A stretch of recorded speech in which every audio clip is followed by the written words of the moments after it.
I'm one half of Pumpkin and Peach. I'm Peach. Can you acknowledge yourself? No, I'm Pumpkin. You flip it around and see yourself. Here I am.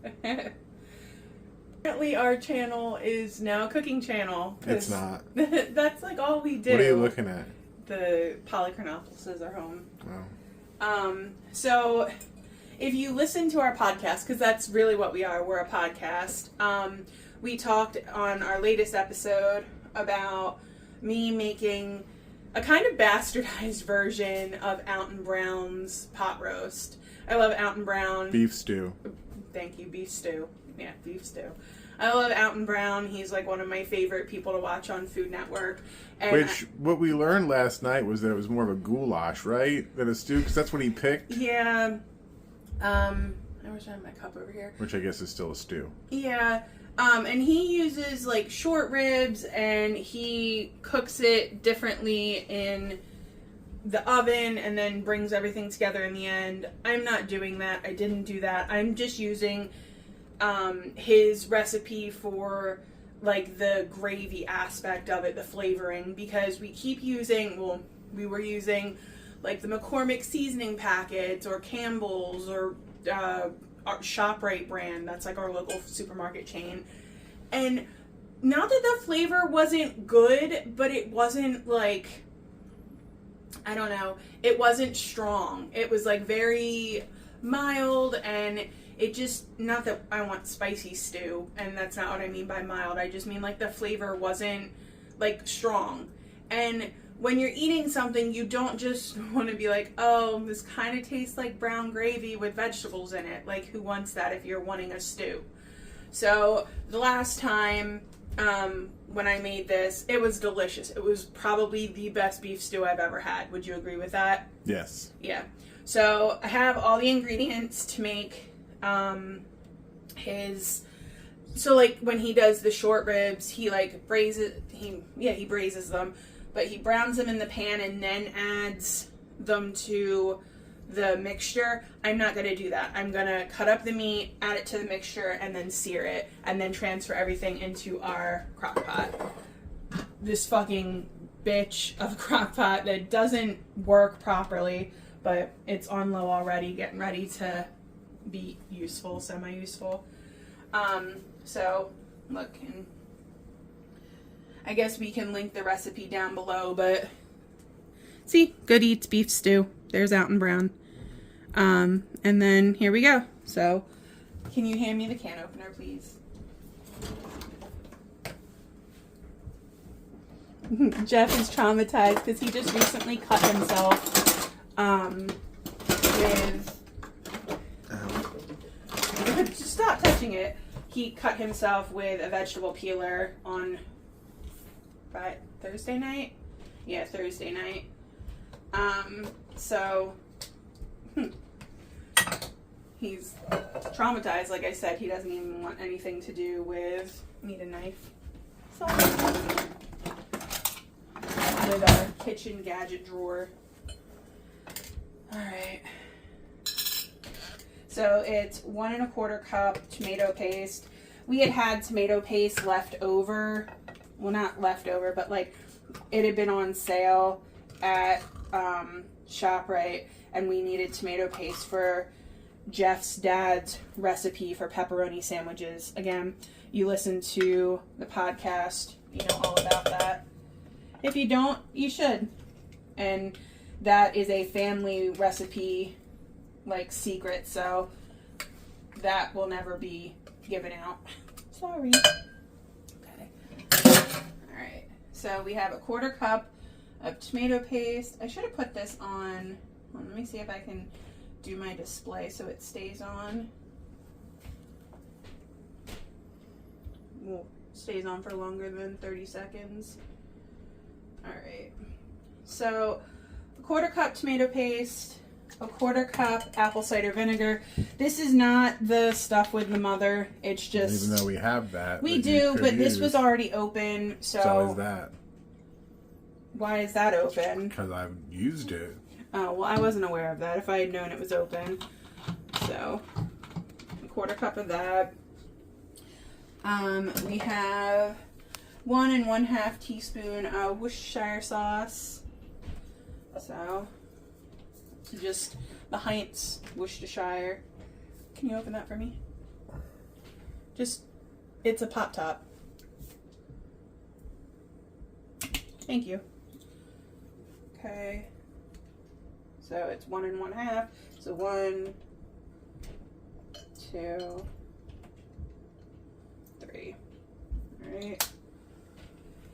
Okay. And then 1 tablespoon of paprika. Paprika is not a spice that I used to cook with a lot, but a lot of the recipes I've been trying recently have been calling for it, and I'm a fan. Alright, so now we have 1/2 teaspoon. Well, it says 1 1/2 teaspoons dried herbs, any combination of thyme, oregano, and rosemary. But I'm just going to do 1/2 of each of them. So here we go. Same measuring spoon, but the other end of it. So here's thyme. Okay, 1/2. And then oregano. Oregano is probably like my least favorite spice. Not a fan of it.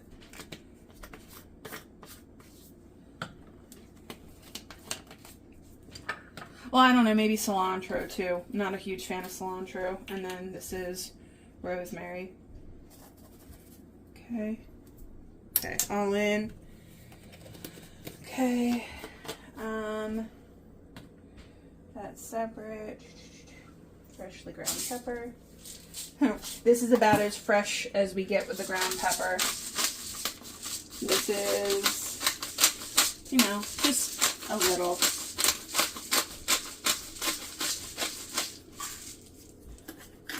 And then I should have had this set out. A pinch of salt, you know. That might have been a little bit more than a pinch, but that's okay. Alright, and then you get your handy dandy whisk and you just bring it all together until it makes like this nice, he called it a flavor paste. I mean, it's a pretty good name for it, right? Looks really good. Okay, so we're going to set this aside.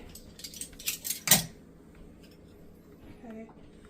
In the pan that I've had heating with a little bit of olive oil, put in 1 large yellow onion. Okay, I'm gonna bring that down.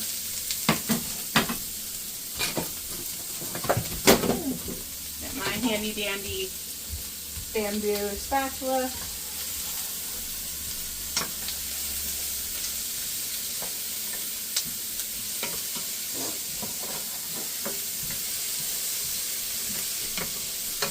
We're not like browning these or anything like that. We're just softening them a little bit and getting the flavor of the onion like in the pan. There's a name for that, but I don't remember. I'm not a chef by any means. I just enjoy cooking.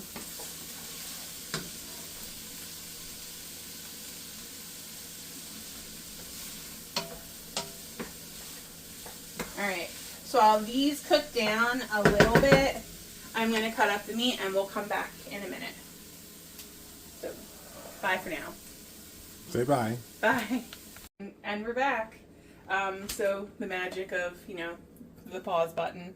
The pan is now empty. The onions and garlic have been transferred over to here. Because I also added in a tablespoon of garlic. Alright. So I cut up the meat and it goes into the flavor paste.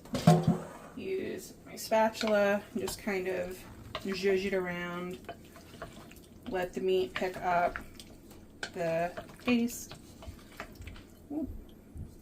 He wanted to escape the party. Alright. So once everything was coated, transfer it back into a hot pan.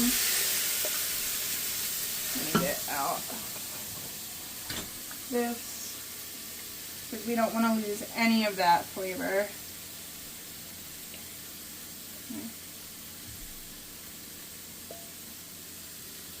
You know, when I first read this recipe, I was like, oh my god, tomato paste in stew.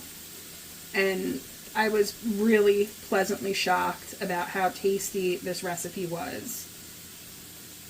Okay. That looks to be everything. Put that to the side. And then you just want to give all the pieces of meat a nice brown. So spread it out and let it go for a little bit. We are using, it was a cut of steak that was on sale at ShopRite. I know he uses short ribs. I mean, you could really make stew out of anything, just you wouldn't want to make it out of expensive stuff, because, you know, the more expensive the cut of meat is, I guess the better quality, and you wouldn't want to make stew out of like a really high quality cut of steak, I guess. But do you remember what this steak was? What do you mean? Yeah, the other person that I'm talking to, yes. What steak? The steak that we got, it was on sale. Maybe London broil. I don't know. But cooking it this way, it gets so tender. Oh, hold on, Killian's calling. What's up, boy? Okay. No. Oh, that's okay. All right, I'll see you soon. Love you too. Bye. If you don't know, Killian's my son. He's on the podcast every once in a while, and in some of these videos. What did he say? He's on his way over now. He didn't want me to worry. Better finish this up then. Yeah. Okay, so just give it a little turn.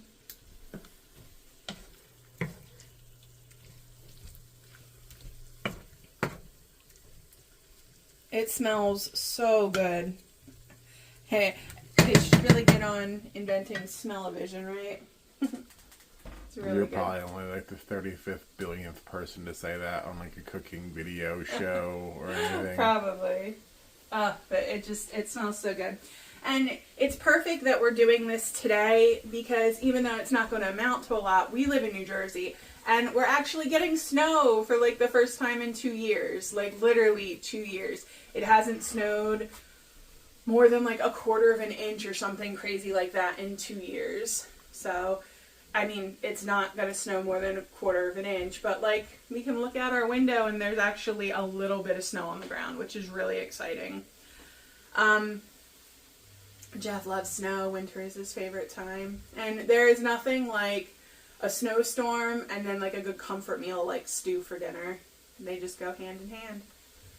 And after I'm done cooking this stew, I'm actually going to be cooking a broccoli cheddar soup for me for the week for lunches. So I'm excited about that. It's like the Panera copycat recipe. So Jeff found it for me, so I'm excited to try it. This broccoli cheddar soup at Panera is my favorite. I'm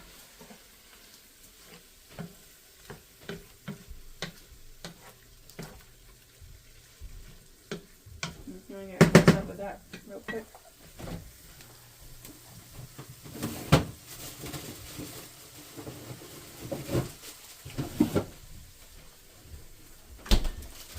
That's carrots. I'm cheating. We have big carrots in our refrigerator currently because broccoli cheddar soup calls for carrots, and we're having salads a lot now. So, but I'm using baby carrots. Should I just use the rest of the bag? Yeah, how much is in there? Yeah. Yeah. I like carrots. Yeah. Now I won't add the potatoes until later.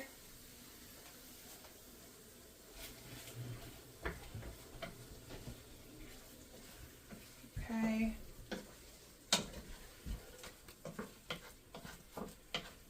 That does smell really good. Alright. Okay, so I'm going to switch. We're going to turn this off. I'm going to grab the spatula because, again, we want all the flavor and all the goodness in the pot. So transferring everything into the crock pot.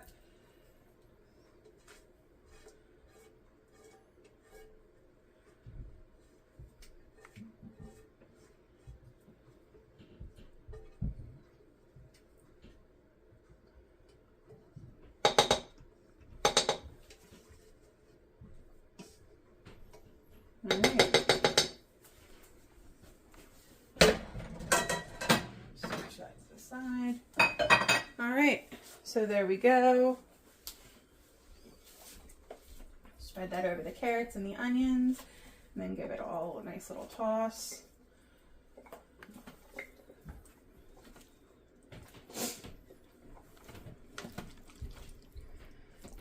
So, there we have it.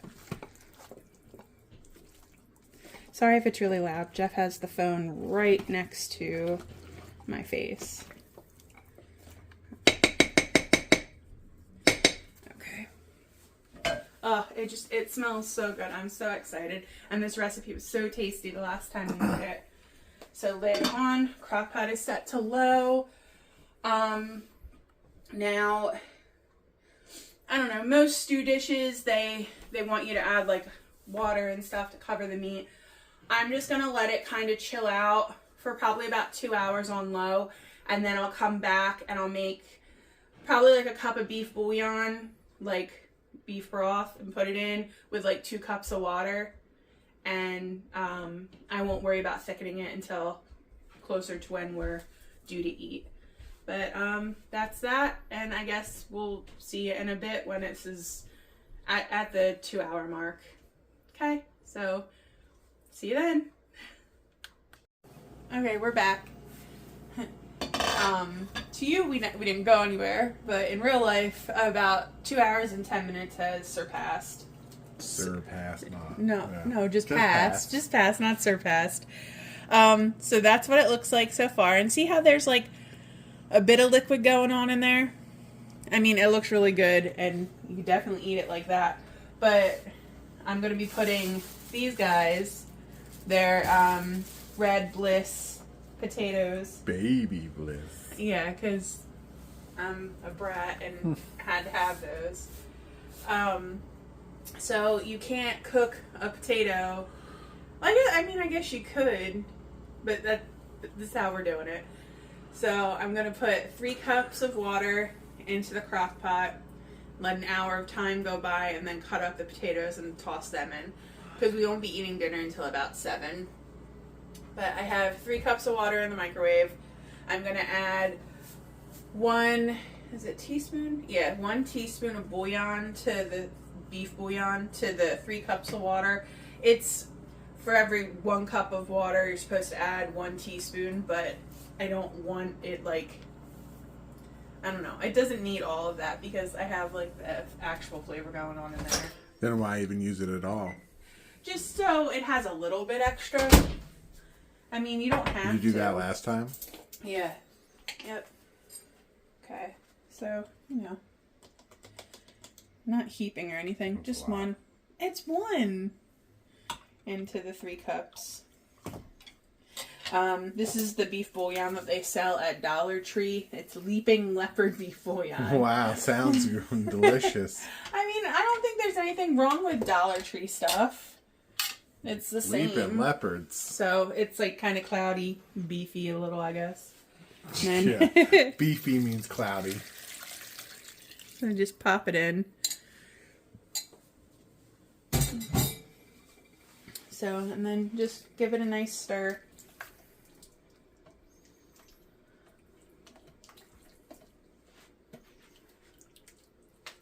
So, like, here's the meat. All right, so Look at that. Leaping leopards. Beef bouillon. Only monkeys. What about monkeys? It's got a lot of sodium in it. Does it? Yeah. Oh, well, that's why I'm only using 1. Just a What little is that bit. per? Per 1 tablespoon or 1 teaspoon. Oh, so that's what you just put in there. Yeah. That's a lot. But I didn't use any other salt in this. Like, Alton Brown says that you're supposed to use like, I think it was like a teaspoon of salt and like coat the meat with it and stuff. Except for the salt you did put in, the pinch you did. Oh yeah, I did put the pinch in. Yeah. I didn't put as much as he put in. I don't know. Jeff's on a whole sodium kick. It's a thing. I've always been. I always look at the sodium and stuff. I'm pretty sure I have like a salt deficit because I eat salt like you would not believe, and I still, like, I'm fine. Blood pressure wise and, you know, all that fun medical stuff. But, yeah, so I'd say around 5:30, so like in an hour and 15 minutes, I'm going to cut up the potatoes and pop them in, and then I guess we'll come back and you can watch me put the potatoes in the crock pot. Ooh. But then we won't come back again until it's done around 7. This really should have been in the crock pot like early this morning, but I slept in today. I didn't get up until like 9:30. You also kind of said fuck that broccoli cheddar. Yeah, I didn't make the broccoli cheddar because I'm going to make it tomorrow. I also have to cook Jeff chicken for his chicken salads this week, and not like chicken salad, like chicken salad sandwich. Like That shit's gross. I'm gonna bake some chicken for him to put on top of salads, or like maybe grilled. I don't know. I haven't really decided, but just seasoned chicken for on top of salads. So I figured I'd do both of those tomorrow, because I guess we're gonna have more of this tomorrow for dinner as well. But yeah, all right. So we'll see you in like an hour and 15 minutes. Bye. Okay, we're back. So, here's what the stew looks like so far. Look. The broth is like a really nice, rich brown color. The carrots look good, the onions, the meat. Here, we'll pull a piece of meat out and you can see. Ooh, that's really hot. Dummy. Duh. But like, I just want to, like, it's really soft. It hasn't fallen apart yet. It's not that tender. But I have about 3 cups of red potatoes. Just like, I don't know, they were small. So I just, you know, chopped them in half and then in half again. So we're just going to pop them in. Might not use all of them. It all just depends on how it fits. The potatoes are obviously going to soak up some of this water that's in here, the broth. That's why we added so much. Okay.